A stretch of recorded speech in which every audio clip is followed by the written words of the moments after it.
Quando aqui o diagnóstico, como eu falei para vocês, né? Ele pode ser através, né, de imagens, né?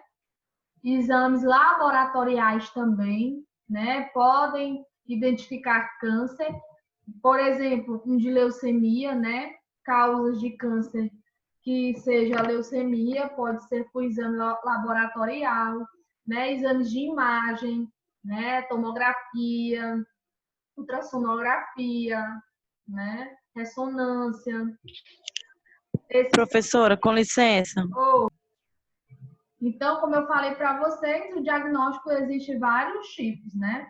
E o diagnóstico de quando a gente fala de câncer, que a gente faz uma análise, né, do paciente, dos sinais e sintomas, é mais difícil, né, de diagnóstico. Por quê? Porque esse tipo de diagnóstico ele é complicado. Quais são os sinais e sintomas que o paciente com câncer vai ter, né? Pode ser que ele não tenha nenhum, mas pode ser que ele tenha vários. Pode ser que ele tenha uma diarreia, pode ser que seja vômito, pode ser que seja dor de cabeça, febre, pode ser variado. Então, é complicado de dar esse diagnóstico a esse paciente, né? Sem ter, né, um exame laboratorial ou um exame específico de imagem para dar esse diagnóstico. Às vezes só tem os sintomas e o médico analisa através de exames e mais exames e mais exames para te dar um resultado daquilo, né? Quando não, às vezes a gente consegue analisar visivelmente quando ele está bem avançado, dependendo do local. Um exemplo disso é o câncer de pele, né? A gente consegue analisar o câncer de pele, né?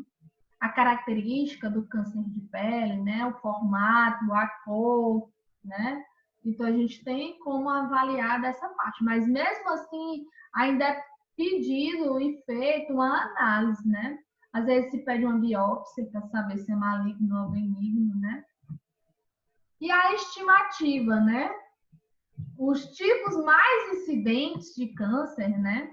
Vocês podem ver, isso foi retirado do INCA, né? Essa tabelinha, né? Os mais incidentes no ano de 2018, que ainda continua, né? Sendo os cânceres mais evidentes, né? Eles ainda continuam sendo eles, né? Os cânceres mais vistos e mais tidos no sexo masculino é o câncer de próstata e o câncer pulmonar. Então, os cânceres que mais acometem os homens, né, o sexo masculino, é o câncer de pulmão e o câncer de próstata. Já quando a gente entra no sexo feminino, né, o câncer que é mais acometido, né, é o câncer de mama, né, seguido do câncer também de colo do útero e o pulmonar também. Quando eu falo para vocês de sexo masculino e feminino, né, eu falo desses daí. Mas se eu for colocar a população em geral, homens e mulheres, o câncer mais que aparece mais na população em geral é o câncer de pele, tá certo? Quando eu falo no câncer que é mais da população entre homens e mulheres, em geral, é o câncer de pele não melanoma, que é aquele que não é agressivo, né? Que não provoca metástase. Quando eu falo no sexo masculino, eu falo de próstata e pulmão. E quando eu falo no sexo feminino, é o câncer de mama e o câncer de colo do útero, tá certo? São os cânceres que aparecem mais no sexo feminino, né? Essa pesquisa demonstrou e estimou que em 2020, que é o ano que nós estamos, né, os casos iam aumentar demais e poderia chegar até 15 milhões de casos de câncer só no Brasil, tá certo? Então, cerca de 60% desses novos cânceres vão ocorrer em países desenvolvidos. Por que países desenvolvidos? Lembra que de 80 a 90% dos casos de câncer, eles são acometidos por fatores externos, né? O uso do fumo, né? Do álcool, das drogas, né? A exposição solar, a exposição à radiação, a má alimentação, o sedentarismo, isso tudo está envolvido. Então, se viu que 60% desses casos, né, são provocados principalmente em países desenvolvidos, né?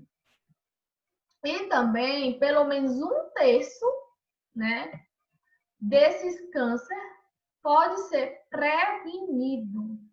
Então, desses 60%, um terço ele pode ser prevenido com uma alimentação saudável, atividade física, né? Não uso do fumo, né? Ao não uso do álcool, isso tudo, né? A proteção quando for exposição à exposição solar, isso tudo influencia. Então a gente tem o tratamento, né? Muitas pessoas têm dúvida quando se fala em tratamento, né? Tratamento do câncer, né? Às vezes existem vários tipos de tratamento, né? Vai depender da ocasião e do câncer de cada pessoa e de sua evolução. Então, quem vai escolher o tipo de tratamento que vai ser utilizado, né, é o médico, o oncologista. Então, ele que vai avaliar e ele que vai dizer qual o tipo e qual a conduta que vai ser tomada, né? Existe como tipo de tratamento o cirúrgico, né, a retirada do tumor, a radiografia, a radioterapia, a quimioterapia, o transplante de medula, todos esses que eu falei são tipos de tratamento, né, contra o câncer, certo? Quando eu falo em tratamento de radioterapia, eu trouxe uma imagem bem grande para vocês entenderem como é que funciona o tratamento de radioterapia. Aí eu vou explicar para a Gislene, quando você pergunta, quando você fala desse tratamento, que a Ana Maria Braga, retomando aqui, né, a radioterapia, né, é um tratamento que se utiliza, né, para destruir um tumor ou diminuir ao aumento daquela célula, tá certo? Então, ele é focado em um determinado local. Vocês podem ver na imagem do lado, né, que a pessoa está deitada, tem em si uma máquina e já tem a palavra dizendo rádio, né? É através de radiação. É emitida uma radiação no local que se está se desenvolvimento, aquele câncer, né? Está sendo desenvolvido, né? Então, aquela radiação vai fazer o quê? Eliminar ou diminuir ou destruir as células cancerígenas, né? Daquele local. É isso que acontece. Muitas vezes também acontece do médico não chegar a utilizar, né? Professora. Oi. De qualquer forma. Então, esse efeito colateral da radioterapia, ele tem a manifestação cutânea, né? A descamação da pele, né? A cicatrização vai ser mais demorada. A queda Também de cabelo. Tem a queimação da pele, a radioterapia? Tem, viu? Eu vou já falar aqui. Né? O escurecimento da pele pode acontecer. Pode ter uma queimadura da pele. Pode ter um eritema, que é nessa imagem aqui do lado, que a gente vê várias petequias, né, no corpo. Isso pode ocasionar na pele. Quando a gente fala de radioterapia, a gente vê que ela causa muitas lesões na pele, mais do que a quimio, né? Quando a gente fala de pele, tá certo? Lesões na mucosa também, a perca do paladar, a pessoa pode vir a perder. A dor na garganta, a dificuldade de deglutir, A pessoa pode sentir náuseas, vômitos, febre, mal-estar, anorexia, que é o emagrecimento, pela falta de apetite, de paladar, né? A diarreia. Elas podem sentir esses sintomas. Só que, quando se fala em rádio e em químio, a gente percebe que a quimioterapia ela é mais invasiva do que a rádio. Por quê? Porque a químio, ela vai direto na corrente sanguínea, diferente da rádio, né? Então, vou mostrar aqui para vocês, quando a gente fala de quimioterapia, né? É um tipo também de tratamento, mas ele não vai ser através de radiação, ele vai ser através de medicamentos para combater o câncer, né? Aí a gente vai ver uma melhoria no paciente, mas ela vai ser, na maioria das vezes, aplicada, né, endovenosa, na veia, né? Mas ela também pode ser através de via oral, intramuscular, subcutânea, tópica, né? Intratecal, né? Que vai direto no osso. Então, por isso que quando a colega falou da parte da Ana Maria Braga, eu citei, né? Que existem vários tipos de medicamento e várias formas de se tratar com a quimioterapia, o câncer, né? Então, vai depender muito, né? Do que é proposto àquele paciente, né? Aquele paciente é submetido, qual o tipo de tratamento, qual o tipo de medicação. Tem medicações que têm bastante efeitos colaterais, né?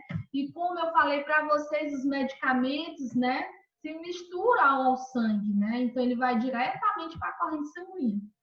E ele destrói as células doentes, né? Que formam um tumor. Mas, infelizmente, ele não é seletivo, né?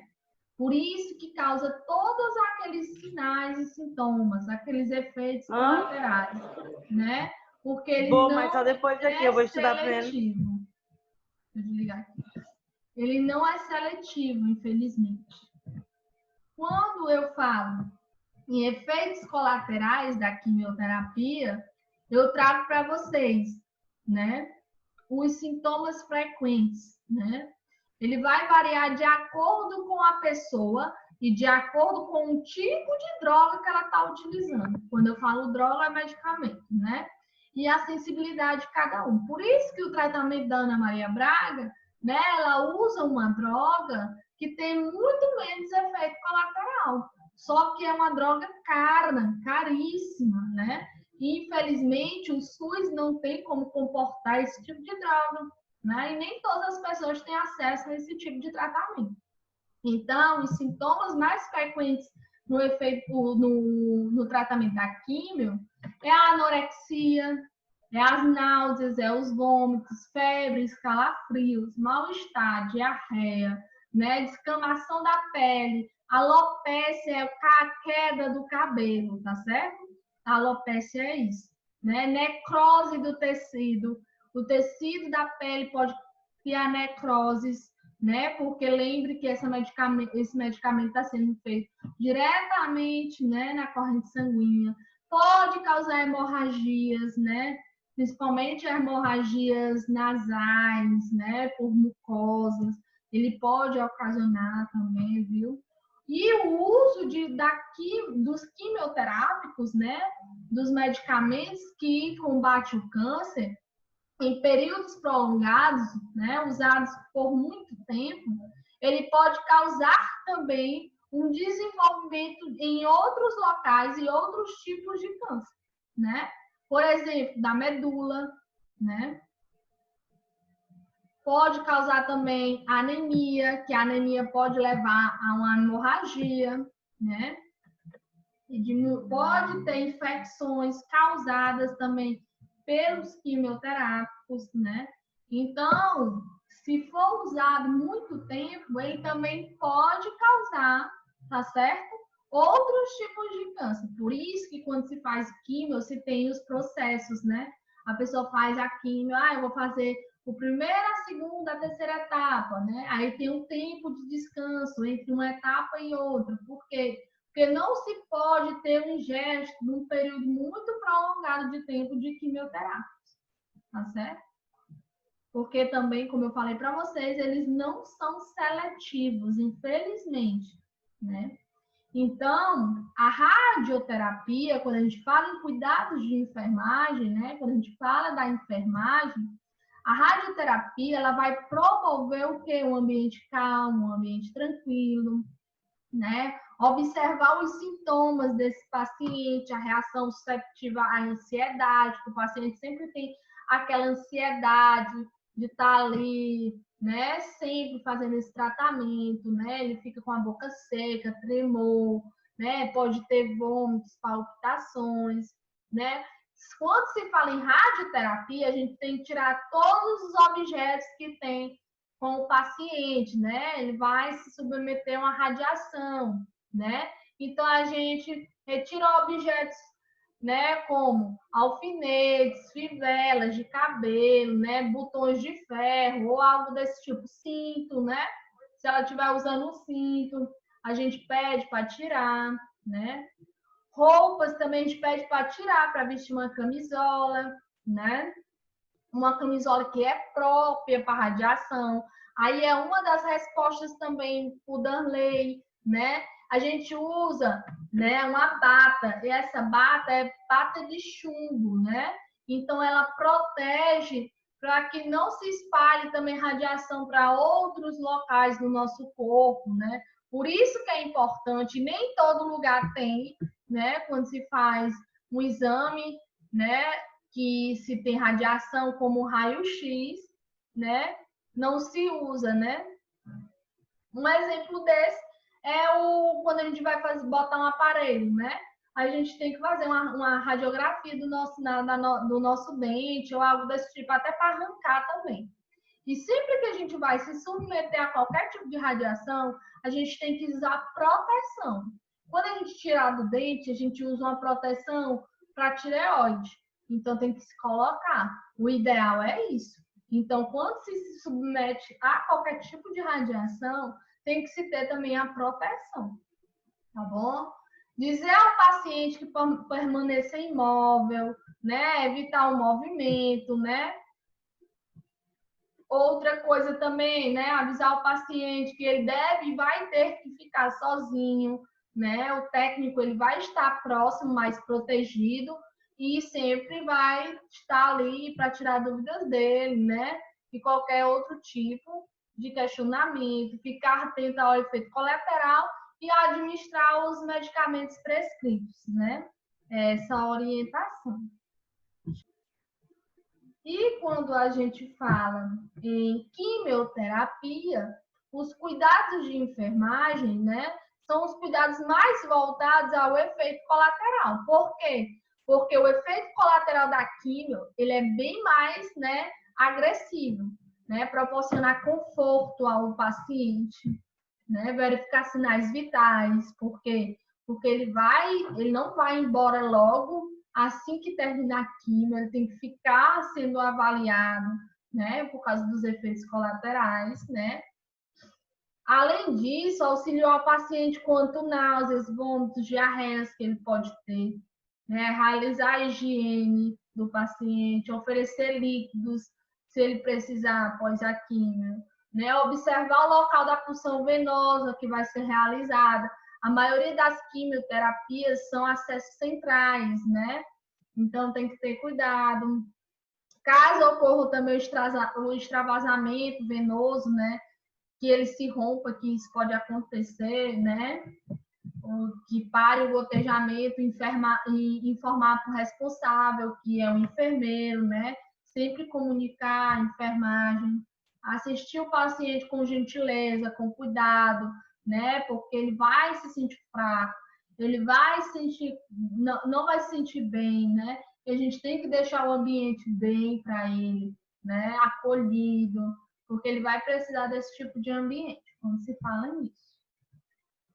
E, dando continuidade, até aqui a gente falou, né, do câncer em si, das neoplasias e dos cuidados. Se encerrar essa aula, gente, pode clicar no próximo link, tá bom? Que a gente vai continuar no mesmo link. Então, quando a gente fala, né, em neoplasia, a gente viu tudo, toda a história do câncer, como é que ele surge, a existência dele, né, as incidências, o tratamento, os cuidados. E a gente também tem que ter o cuidado com os pacientes também graves, né? E agonizantes, aqueles pacientes que são considerados pacientes, né, que estão em fases terminais, né? A gente tem que também ter esse cuidado e voltar o cuidado a esse tipo de paciente, né? Principalmente por que eu anexei a parte de neoplasia com a parte desses cuidados? Porque quando se tem um paciente, né, em estado oncológico grave, né, que já tem metástase, ele é considerado um paciente que vai ser a partir de cuidados paliativos, né? Então, ele vai estar só esperando um momento. Então, a gente também tem que ter cuidado, né, voltado a esse paciente, né? O paciente, esse tipo de paciente que é grave, né, que ele pode evoluir ao óbito, né, a gente tem que ver e analisar os estágios psicológicos desse paciente que está em preparação para a morte, né? Infelizmente, é uma realidade, né, que eles têm que se adaptar e a se adotar. Nem todos, né, conseguem esses tipos de etapa ou param em alguma dessas etapas, né? Então, as etapas do ato da morte, a gente tem que ver isso, né? São o de negação, né? A maioria começa com essa parte, não só quando é o paciente, mas também quando é um familiar, né? Eles sempre vão ter essa parte de negação, né? Quando o paciente toma conhecimento pela primeira vez de sua doença terminal. Quando eles sabem e eles descobrem que aquela doença é terminal, né? Que ela vai ocasionar a morte daquela pessoa, né? Então, ele tem aquele momento de negação, de não aceitar aquele diagnóstico, né? O que está acontecendo com ele. Após esse sintoma de negação, ele vai para a etapa de ira, né? Que é aquele paciente de negar a morte, né? De ter agressividade, né? De agredir pessoas da família, tanto verbalmente quanto fisicamente, né? Que tem aquele ressentimento, né? Aquela frustração, né? Aquele momento depois da negação vem esse momento de ira, né? Com licença. Tem uns que querem abandonar o tratamento também, não querem mais fazer o tratamento também. Ganha também, né? Apesar de haver uma aceitação que se vai ter a morte, né, daquele paciente, daquela parte do paciente, né, pode ter a tentativa de negociação, que é isso que você falou, né? Tipo, eu sei que eu vou morrer, então eu não quero mais sofrer, então eu quero ficar sem fazer o tratamento e viver o resto do tempo que eu tenho para viver, né? Eu viver o resto da minha vida, o tempo da minha vida, né? Junto a Deus, junto às pessoas que eu gosto, né? Então, existe essa parte da barganha, né? Da negociação. Também, né? Vem-se a depressão, né? O afastamento dos amigos, da família, do profissional da saúde, né? Vem o sofrimento, o aumento da fadiga, a falta do cuidado pessoal. Eu já vou morrer, então eu não quero me cuidar, né? Vem aquele sofrimento, né? A inapetência, não quer andar, não quer comer, não ajuda ninguém a seu atendimento. Isso pode acontecer, é uma fase de depressão que essas pessoas vão passar, né?